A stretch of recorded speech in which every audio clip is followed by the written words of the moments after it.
get this feeling I love that makes me want to cry.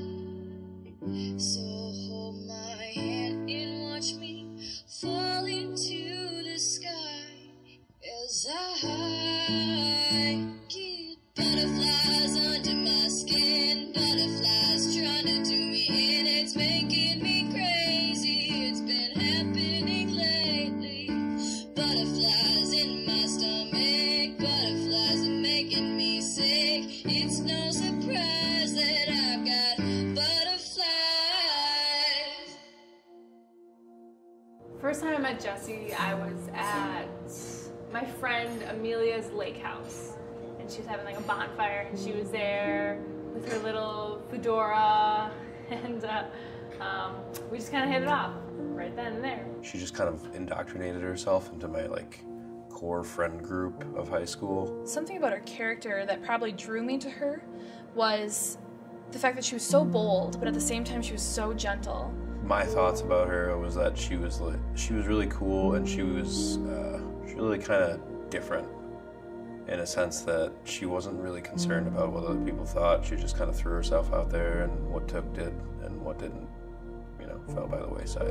I really loved how strong and passionate she was about music. Like, that was her life. That was always something that brought me so much joy, having such an incredibly talented friend, I mean, being able to play the piano was pretty amazing, and I had this friend who did it all the time and just wanted to share music with everyone, and would have me sit down with her and try to harmonize on a song together, and so we built this really beautiful connection through music.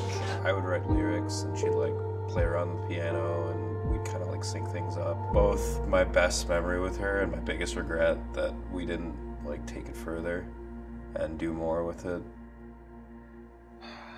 I was in my office.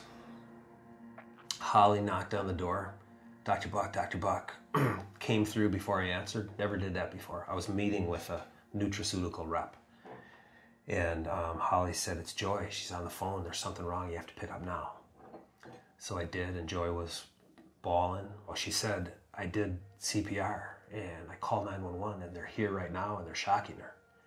And I said, "Is she responding?" And she didn't say anything. And then finally she kind of whispered no. And I said, "Hon, is she gone?" And no more words. It's just tears, broke down sobbing. So I turn onto Wayside Drive. At the top of the driveway, there's a big box of a truck with big block letters on the side. It says Crime Scene Unit.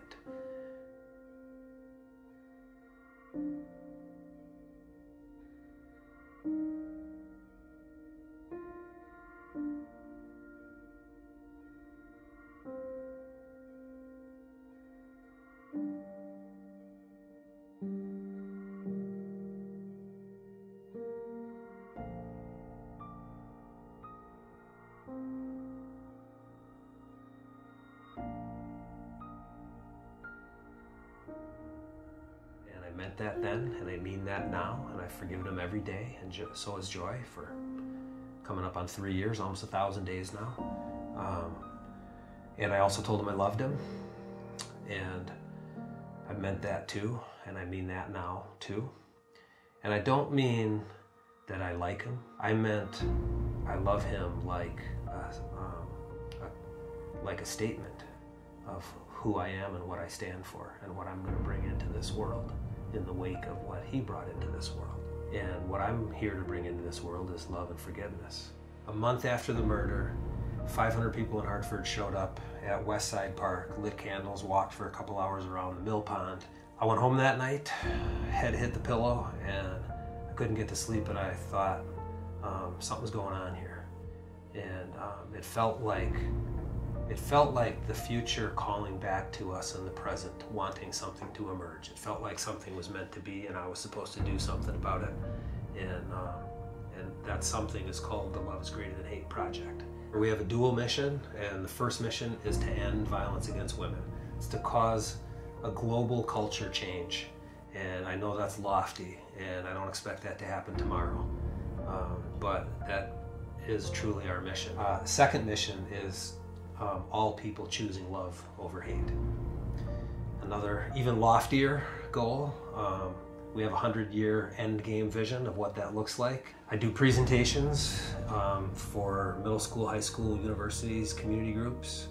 I've done 31 of those so far for about 6,500 people in the past year, and it's basically a call to action, not only for men to stand up and publicly, intentionally call forth a culture change in the way we think and the way we behave, but also women too, because sometimes the way women think needs to change in order for them to not be victimized also. I've never seen myself as a public speaker, and I don't want to be a professional speaker. I'm a dad who lost his daughter and wants to do something. It's too late for Jesse, but it's not too late for hundreds of millions of girls and women in every country and every culture on earth. You know, one person isn't going to do something about it alone. 7 billion people are going to have to if we're going to end violence against women, but every culture shift starts with, you know, a small grassroots movement. So that's what we're trying to do.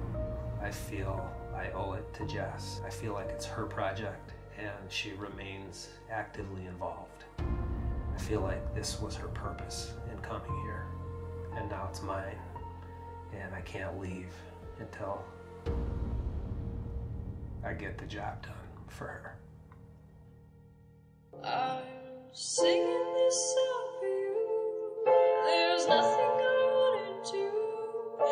So when you're in trouble, come to me and I'll be there. Oh, I swear to you. 'Cause if we ever stop living the slave, oh, so suddenly, how could we ever see the beauty that it could be?